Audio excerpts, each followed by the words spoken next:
Shalom teman-teman dan Bapak Ibu semua. Ini lagi-lagi terjadi tindakan intoleransi. Entah sampai kapan hal-hal seperti ini terjadi di beberapa wilayah yang ada di bangsa kita Indonesia, seperti yang ada di layar teman-teman dan Bapak Ibu sekalian. Saya coba putarkan dulu videonya ya. Jadi di dalam video ini ada sekumpulan orang, juga ada ibu-ibu. Nah ini dia teman-teman ya.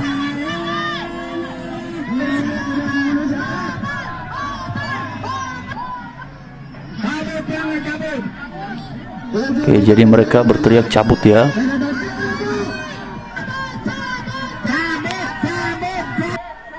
Teman-teman, sebagaimana dalam video saya tadi ada lihat ya beberapa tulisan. Saya coba perbesar deh teman-teman supaya teman-teman bisa melihatnya. Jadi di dalam video itu teman-teman, ini jelas ya bahwa pembangunan gedung gereja di situ sudah ada izinnya. Ini dia teman-teman ya, izin mendirikan bangunan ya. Jadi di sini ada nomornya, juga ada tanggalnya. Itu tanggalnya adalah 4 Maret 2025. Bahkan di bawahnya ada tulisan juga.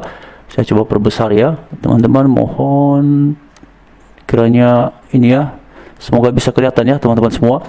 Oke, barang siapa yang mencabut tanda pengenal ini dapat dikenakan sanksi pasal 406 CO pasal 52 KUHP. Lalu kemudian nomor dari pendirian bangunan itu jelas teman-teman ya. Ini ada 645, lalu seterusnya di sini. Lalu juga ini tanggal 4 Maret 2025. Di atasnya jelas pemerintah Kota Depok. Nah, kalau izin mendirikan bangunannya sudah dimiliki oleh pihak yang mau membangun, oleh saudara kita yang ada di sana, lalu kemudian dasar apa lagi dari warga yang kemudian menyatakan penolakan perihal itu? Di sini teman-teman sekalian ada mereka membuat sebuah tulisannya. Ini dia. Ini dia ya. Di sini ada diuraikan. Saya coba perbesar lagi. Diuraikan mengenai kami warga ya, kami seluruh warga RT 02 dan RT 05 RW 03 menolak keras katanya untuk mendirikan pembangunan gereja di lingkungan kami. Alasannya teman-teman lihat ya, karena tidak pernah menghargai warga dan lingkungan. Waduh, memang benar ya apa yang pernah disampaikan oleh Mas Permadi Arya. Ini sebenarnya bukan persoalan ya izin saja, tapi memang pada dasarnya ada sekelompok orang yang benar-benar tidak suka ataupun memang tidak senang ketika ada aktivitas keagamaan yang berkaitan dengan Kristen. Nah, coba kita lihat teman-teman semua ya, di dalam gambar yang sebelumnya saya bagikan tadi itu jelas bahwa sudah ada izin ya, sudah ada izin dari pihak pemerintah sehingga kemudian warga yang ada di sana, warga gereja ini bisa membangun gereja di situ karena IMB-nya sudah ada. Tapi apa yang terjadi, alasan dari warga bukan lagi mengenai izinnya, tapi karena tidak menghargai katanya. Ini minta dihargai teman-teman. Nah, kalau mereka minta dihargai, kira-kira apa yang mereka lakukan ini sudahkah juga menunjukkan sikap ataupun sebuah ekspresi menghargai? Nah, tentu saja tidak teman-teman ya Bapak Ibu sekalian. Jadi ini memang yang kemudian menjadi keprihatinan kita. Ada apa sebenarnya bangsa kita, bangsa Indonesia, terutama oleh sebagian kelompok masyarakat yang kerap kali nampaknya lebih sibuk mengurusi hal-hal yang berkaitan dengan aktivitas iman kita orang Kristen daripada sibuk ngurusin agama ataupun apa yang ia yakini. Mengapa saya katakan begitu? Karena dari waktu ke waktu teman-teman Bapak Ibu sekalian ya, dari waktu ke waktu pendirian gereja kerap kali dipersulit. Bahkan ini sudah ada izinnya lalu kemudian ditanya lagi dan dilarang lagi karena alasannya tidak menghargai. Bahkan di sini dalam foto yang ada di teman-teman ini, karena tidak pernah katanya, tidak pernah menghargai warga dan lingkungan. Pertanyaannya begini, mereka mau dihargai seperti apa sih sebenarnya? Ya, maksudnya mereka tidak pernah dihargai ini maksudnya dalam bentuk apa mereka minta dihargai? Dalam wujud apa mereka minta dihargai, seperti yang bertuliskan di dalam ya spanduk seperti yang ada dari teman-teman dan Bapak Ibu sekalian. Nah, ini yang kemudian menjadi persoalan, dan harusnya hal-hal seperti ini haruslah ditindak tegas oleh pemerintah, oleh aparat negara, supaya teman-teman dan Bapak Ibu sekalian ini mendatangkan efek jerah. Lihat, ini kan IMB-nya sudah jelas. Lalu apalagi yang kemudian mau disuarakan? Ya, kalau kemudian narasi yang dibangun adalah karena tidak pernah menghargai warga dan lingkungan, emangnya mau dihargai seperti apa? Dan apakah bisa menjadi sebuah alasan yang konkret dan masuk akal? Karena tidak menghargai warga, maka kemudian itu bisa dilarang, maka kemudian itu bisa disoraki seperti yang sudah kita tonton sama-sama tadi.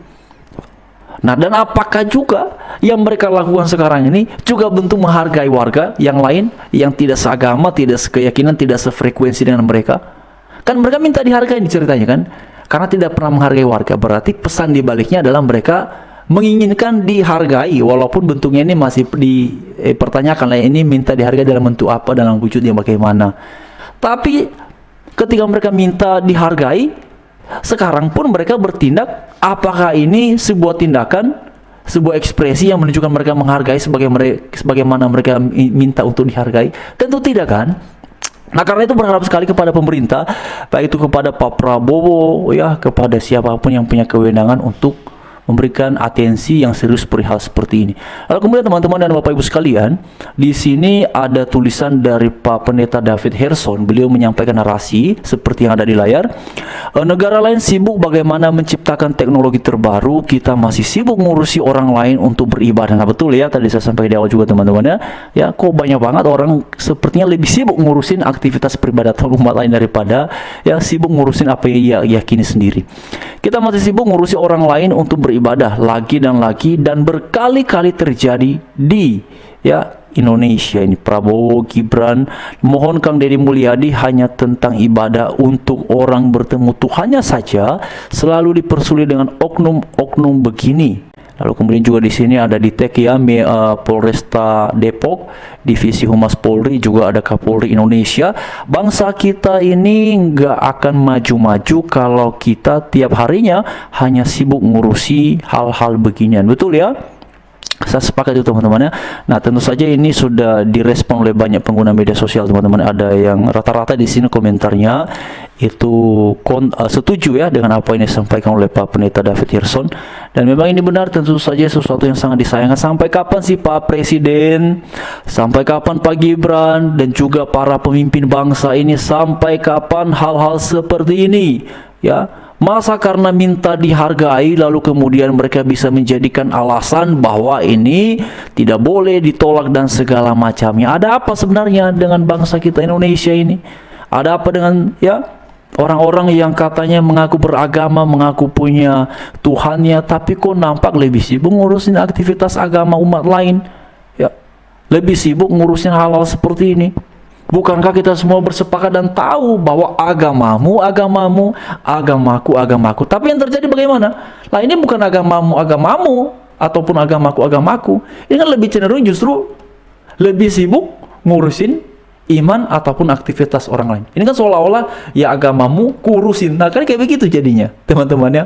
Nah, ini memang menjadi PR dari pemerintah, dari mereka-mereka yang punya kewenangan, agar hal seperti ini tidak boleh terjadi di masa mendatang. Tapi apakah akan bisa seperti itu? Teman-teman, kita lihat ya bahwa tindakan-tindakan intoleransi ini sudah kesekian kali terjadi, bukan hanya 1-2 kali. Ini sudah kesekian kali, mungkin sudah ratusan kali teman-teman ya.